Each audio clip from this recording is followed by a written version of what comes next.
Guess what he said? Me ollaan oltu kohta 46 vuotta naimisissa. Ja meillä on haaveena, että oltaisiin 80 vuotta. Well, when I started to think about this film, I had in mind what English poet Kipling has wrote once, that gardens are not made by sitting in the shade and singing, "Oh, how beautiful everything is." And I think he means that all the meaningful things in life need also a lot of work. And in my film, I think these gardens, these 7 different gardens, they mean different things for each couple, but for most of them, the things have gotten a little bit out of hand. They have worked a lot in order to create their own paradises, and for some of them, the paradise has turned to be a work camp. And of course, that brings humor and comedial things to the film. These are certainly couples who believe in hard work too, and maybe sometimes it has really gotten out of hand.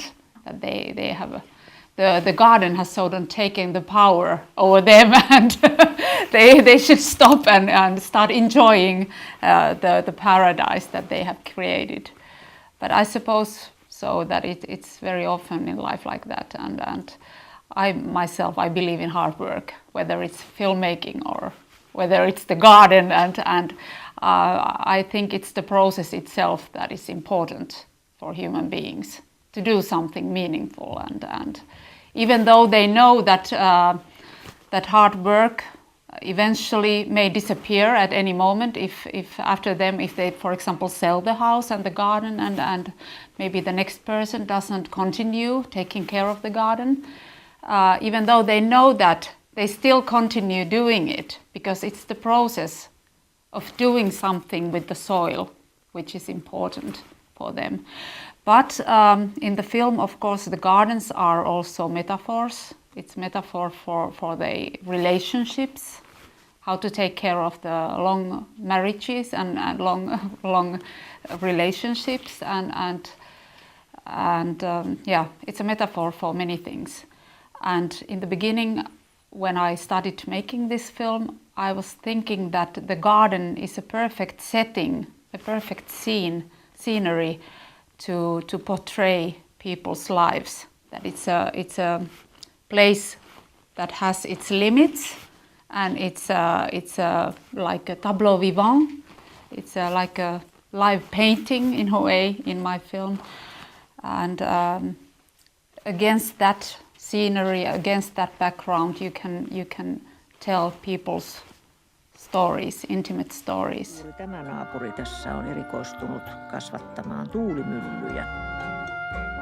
Mie olen se, joka täällä raadan aamusta iltaan ja teen yleensä kaikki nämä käytännön. First of all, I did quite a big research work. I put ads in the gardening magazines, and then I got 70 responses from the possible protagonists, and I went through all of them all over the Finland, and then I somehow got interested in these particular couples, because I think they complement the bigger story in their own part. And of course, you always make those choices by your intellect, but also by your heart, that there is something that talks to you from these particular people. This film is really constructed in its form. It's shot by a big camera, and there are a lot of moving shots done by these dolly shots and so on. So it had to be quite carefully planned before the actual shootings. And that, of course, means that I had to get to know the people quite well. I went to see them several times. I did a lot of interviews with them. I spent a lot of time with them. So when the actual shooting day came, they were sort of ready to play along this filmmaking game with me. I really felt that this film was a wonderful summer night play for the crew and for the protagonists. And I have never experienced such lightness and playfulness in the setting than with this film.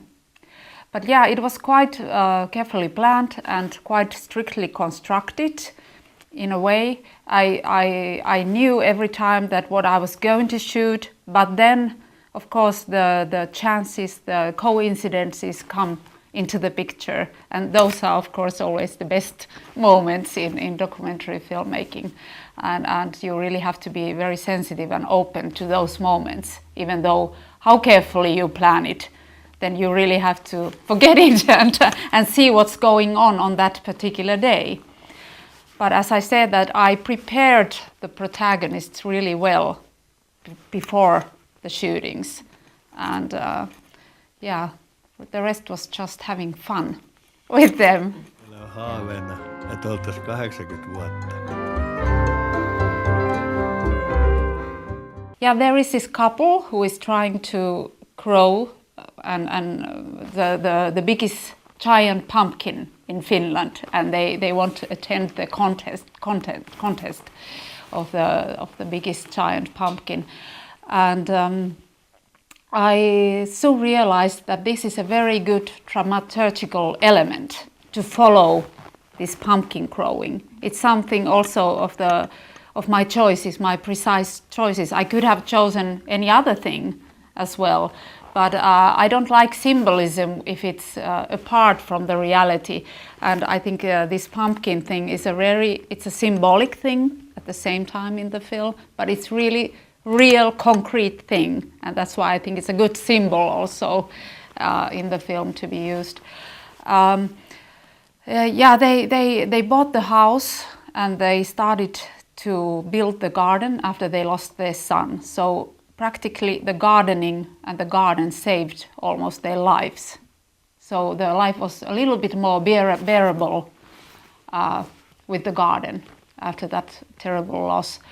And yeah, I took the pumpkin thing, and they are along the way, they are growing, and the pumpkin is getting bigger and bigger and bigger, and finally they even give names. They are like little children, and the wife is cuddling the pumpkins and covering the pumpkins with these blankets and talking to them really gently and so on. So it's very